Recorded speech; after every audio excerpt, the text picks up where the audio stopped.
Hello and welcome to CFF the home of football place where they score different back-to-back informate we concern the world of football and especially Chelsea Football Club. Now you'll be giving a back-to-back informate as they happen inside that world of football. And thank you for joining us today. And if you're in the first video, check watch our show. Make don't forget to follow, like, and subscribe to get up-to-date informate as they happen inside the world of football. And we could do come back-to-back for you. As the hot time, we could run talk about the press conference with Enzo Maresca just get, and certain things we've been talking inside the press conference, and maybe we use that one to couple matter as it hot. I want to ask them about the farewell, about the recovery, and Enzo and Romeo Lavia. We talk see Enzo and COVID.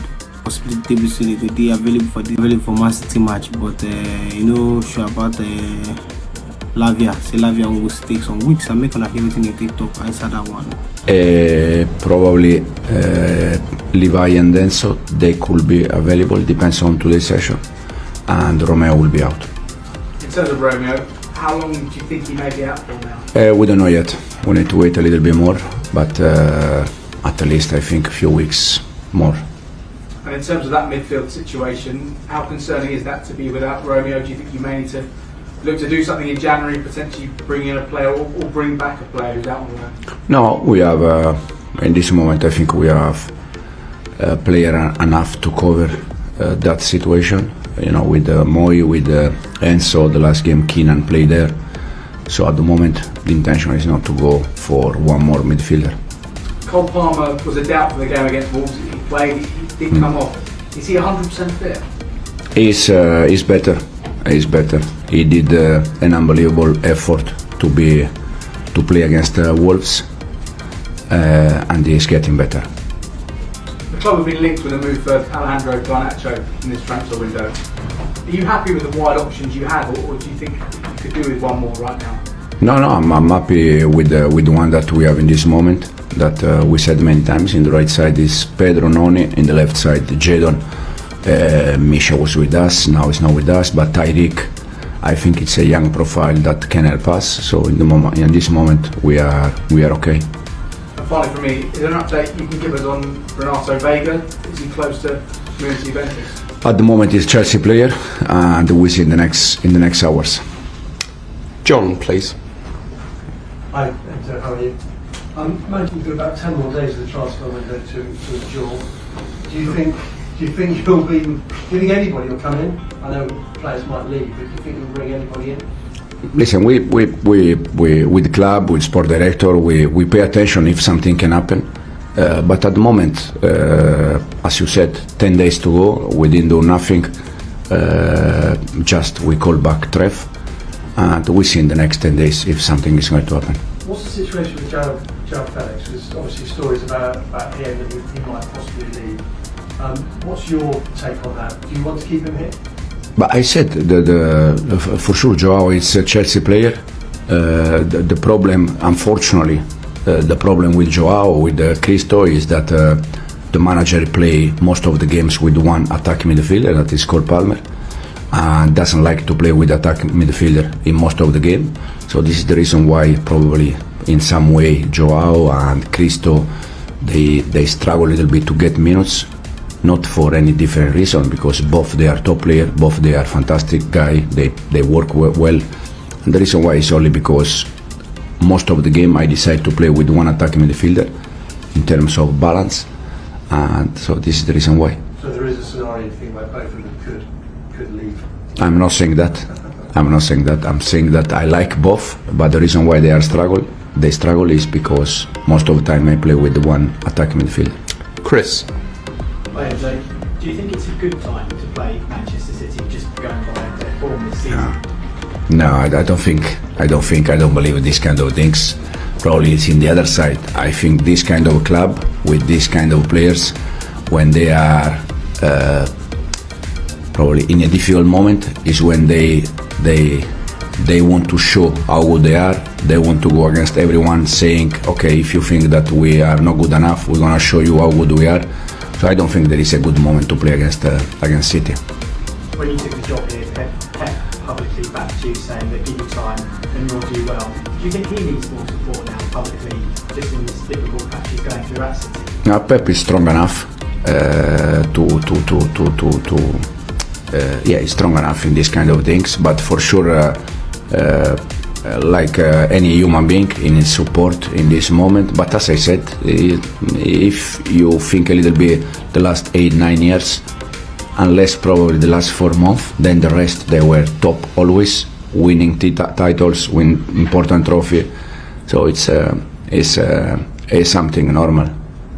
You won more points away in the season than at home this season. Can you put that down to anything mainly?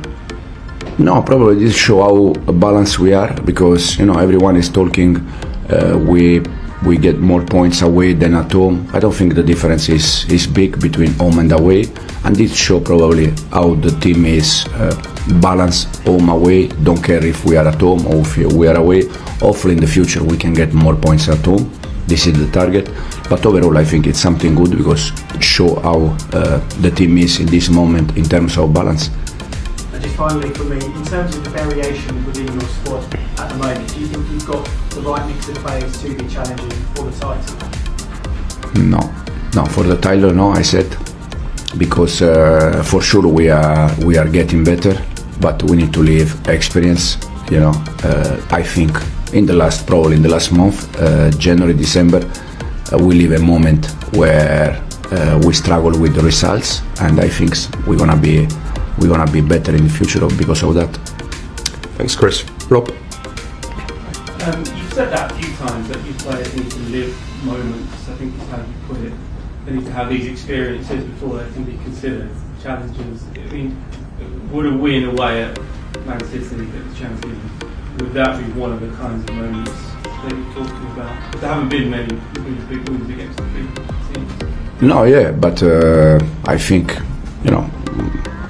if you see the top 6 in this moment, I think we beat Bournemouth away, we draw at home, we beat Newcastle at home, we have to play there, we draw against Arsenal, and then we lost to Liverpool City. So I think it's a matter of balance. I said already that we are going to win games against a big team for sure, but I don't think if we win tomorrow that means that we are ready for the title. For sure we're gonna try to win tomorrow, but will be one more game.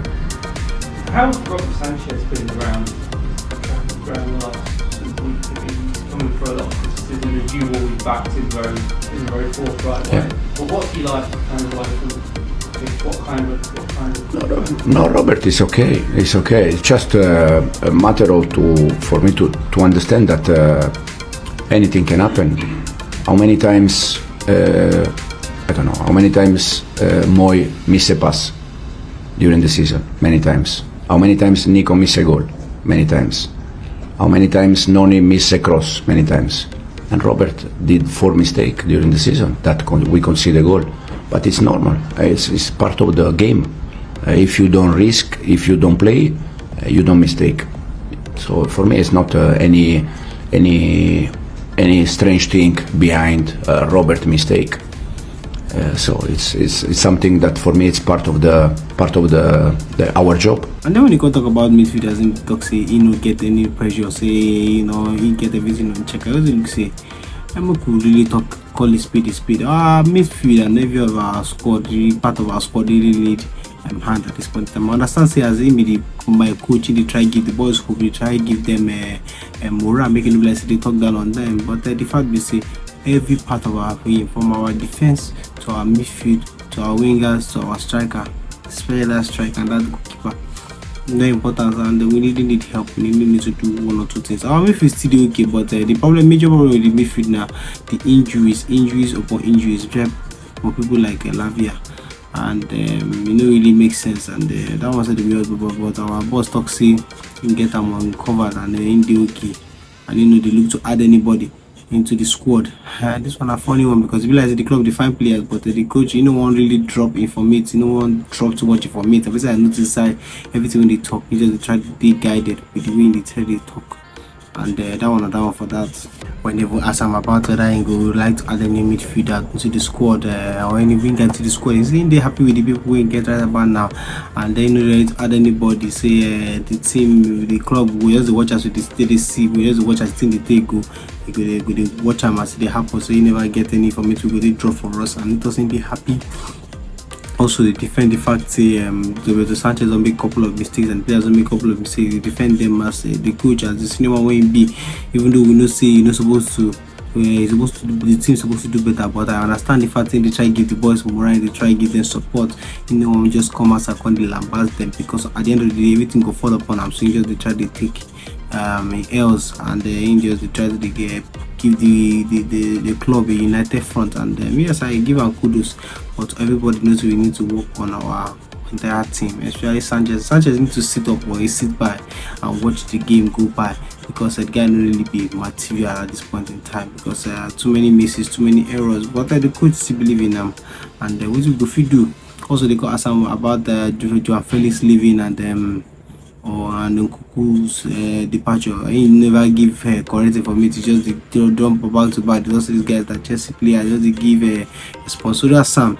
You don't really want to drop any up to date information, but one of we will still see as the match today go take go, and we're going to give now about back up to date with information that's really happened right about now. Cuckoo don't the Manchester United eye, and they only look to solidify the deal with Christopher Nkuku. And this deal now, if they want to solidify, will give us the opportunity to achieve or acquire the guy with the cup Garnacho. Now this is now 2 ways now. Nkuku will not really perform for inside Chelsea, but if he can't go Manchester United, can't perform and he can't bite us back again. But also we now will go and get Garnacho if he can't do well for himself as squad, and if he don't do well, now 2 edged sword everywhere, everything has still happen. But you have to take risk. You cannot win without taking risk, and then at least we will say possibly we feel they likely to take. And right about now, as put on the Manchester United radar, we look at the. And so for me, don't forget to tomorrow's match, the referee will the officiate tomorrow's match. Now another thing we need to look about, because John Cook the guy don't really show himself, and but what do you feel? We just pray for the 3-pointer. We pray say Chelsea could get themselves back on their feet, and go for at least enter the top 4, so go for enter Champions League next season. And normally the coach already does we know they for title run, never get the materials there for title run, and all of us know say we never get the materials for a title run, but we try to push them, and we give the battle back information as they happen inside that one. Don't forget to follow, like and subscribe to our channel to get up to date information that happens inside the world of football. And until next time, I say Chica, thank you, peace.